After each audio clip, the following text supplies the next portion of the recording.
Today we got an important conviction in a wildlife case. One of very notorious and kingpin of a rhino poaching group. His name is Rikoch Narjari.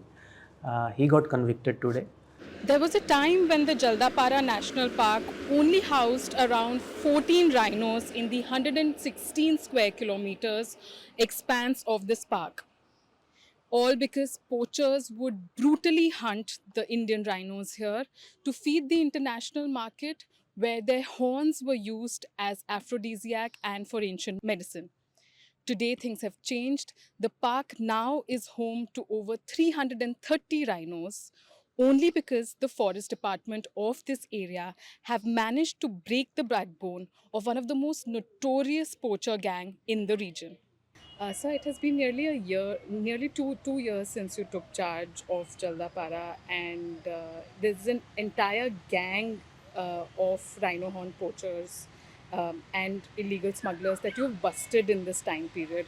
Could you tell us a little bit about what the situation was of this illegal nexus that was operating in the national park when you took over?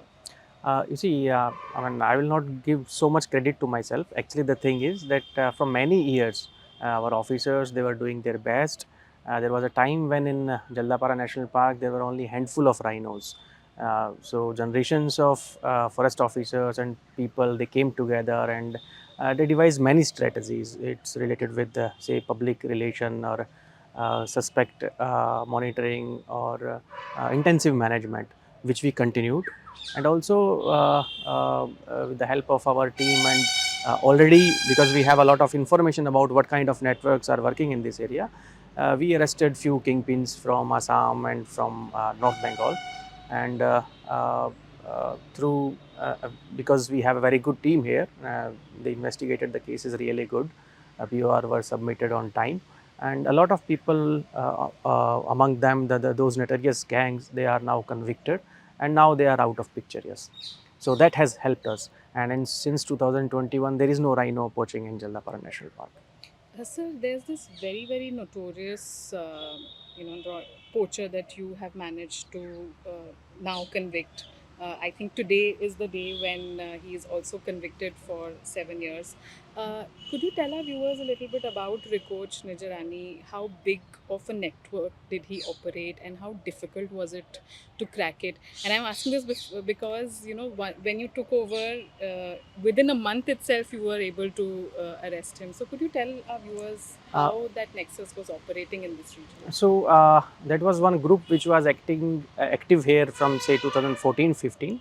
Rikosh himself started as a very small person, then he was going up the ladder, and he became a main kingpin or the person who will manage every logistics from local tracker to transporter to funding to salesman or something like that. So he used to organize this whole group, and of course in March 2024 we got a lot of technical intelligence with the help of active help of police department, Alipurdwar district police, especially the superintendent of police of Alipurdwar.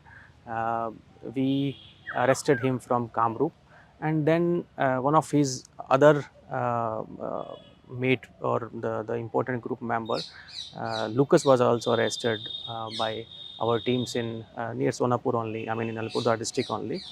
And earlier, one of them, one shooter from that group, Lekin, was also arrested. So when these people got arrested, we pictured every poaching, how they did, what they did, how it happened, who was involved.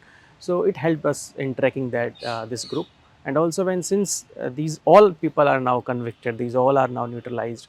So it is sending a very strong deterrence, a strong message to everybody who is into this kind of crime. We are sending a clear message: don't do that. Don't come to Jaldapara for doing any illegal activities. You are most welcome as tourist. You are most welcome as a stakeholder. Sir, also wanted to understand this larger nexus of rhino horn poaching. We were talking earlier, and you were telling us about how location is a major disadvantage that Jaldapara suffers from. You have Bhutan on one end, you have Nepal, and obviously China is the end consumer. Could you tell us how that nexus works and how big this network is? So, of course, I mean, location of Jaldapara is at a very beautiful place. The Alipurdwar district, you call it Duars, the foothills, and then northern side you can see Bhutan hills, and I mean near it, Jalpaiguri, Kalimpong, these kind of districts are also there, and rivers and tea gardens and natural forest. But then it's a location which is near to international boundaries, borders, near China, near Bhutan, and through northeast it can go to Myanmar, and in southern side you have Bangladesh, and in Siliguri, near Siliguri, it is Nepal.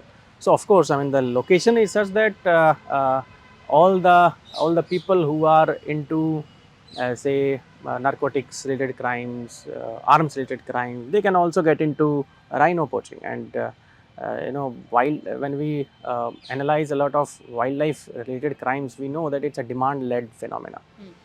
Somebody at somewhere, maybe in China or in Myanmar, uh, they are asking for or they are giving a lot of money for rhino horns, because there's a myth that it's aphrodisiac, because Chinese traditional medicine is using it from generations. So because of that, I mean, there's a risk, but of course, with the help of local coordination or our intensive management, which my seniors who developed it, who implemented it, and I'm also continuing it.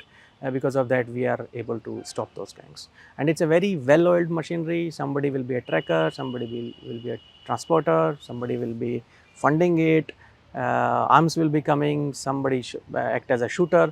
So it's a very well-oiled machinery, and in recent times we are able to, in last 3-4 years, we are able to track down a lot of people. We are getting a lot of convictions, for which all the officers and my team, they deserve all the accolades.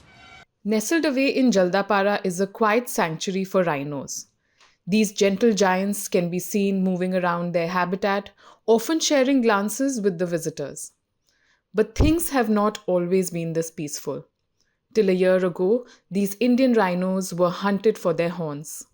Poachers would brutally shoot fires and hack their horns, leaving behind their rotting dead bodies for the foresters to find. The high demand for rhino horn in the international market has made India a hunting ground.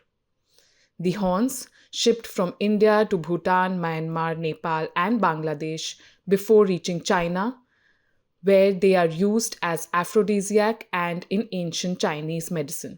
Actually ma'am अभी हम लोग जहाँ पे है ये एक watch tower है जहाँ पे टूरिस्ट लोग आ सकते हैं जल्दापाड़ा के अंदर और ये सफारी रूट में भी आते हैं।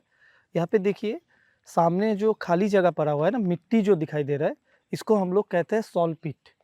सॉल्ट पिट मीन्स यहाँ पे अलग से सॉल्ट दे के रखते हैं, मतलब फॉरेस्ट डिपार्टमेंट से अलग से यहाँ पे सॉल्ट प्रोवाइड किया हुआ जाता है। ये मिट्टी के साथ मिलाया हुआ है, ये इसीलिए क्योंकि ये जो जल्दापाड़ा नेशनल पार्क है ये मेनली आपका mega body herbivore habitat forest है और मेनली जो हर्बीवोर एनिमल्स जो होते हैं उनको जो सॉल्ट का रिक्वायरमेंट रहता है, मतलब सोडियम का जो रिक्वायरमेंट रहता है वो कलेक्ट करते हैं मिट्टी से, मतलब उन लोगों का जनरल हैबिट है मिट्टी को चाटना। तो इसीलिए जहाँ जहाँ पे टूरिस्ट आ रहे हैं उस जगह पे अलग से सॉल्ट दे के रखते हैं उनको अट्रैक्ट करने के लिए, ताकि वो लोग सॉल्ट के लिए चले आए और हम लोगों को दिख जाए। ये जो वॉच टावर जो मैंने बताया कि अभी हम लोग वॉच टावर के सामने हैं और जल्दापाड़ा में मैम टूरिस्ट लोगों के लिए कोई वॉच टावर्स भी नहीं है, ये एक्चुअली एंटी पोचिंग कैंप है। हम लोगों के इस फॉरेस्ट में टोटल 24 एंटी पोचिंग कैंप्स है जहाँ पे स्टाफ लोग 24 आवर्स रहते हैं और इनका भी एक एरिया दिया हुआ है जिसको ये लोग कवर करते हैं। बाकी दूसरे फॉरेस्ट में जैसे पर्टिकुलर कुछ वॉच टावर रहता है जो टूरिज्म में मतलब यूज़ होता है, टूरिस्ट लोगों के लिए यूज़ होता है। हम लोगों के यहाँ पे अभी तक टूरिस्ट लोगों के लिए ऐसा कोई वॉच टावर बना नहीं है। Rikoch was arrested in Assam in 2024, and since his arrest, all major members of his gang have also been taken into custody. The park is now recovering. It is not just the forest department, but rhinos are also heaving a sigh of relief. Conservation as a work, or success in conservation, it doesn't happen overnight, in a year or in 5 years. It takes a lot of time. A lot of people are giving their best. You can think about Jaldapara National Park. In 1980s, it has handful of rhinos.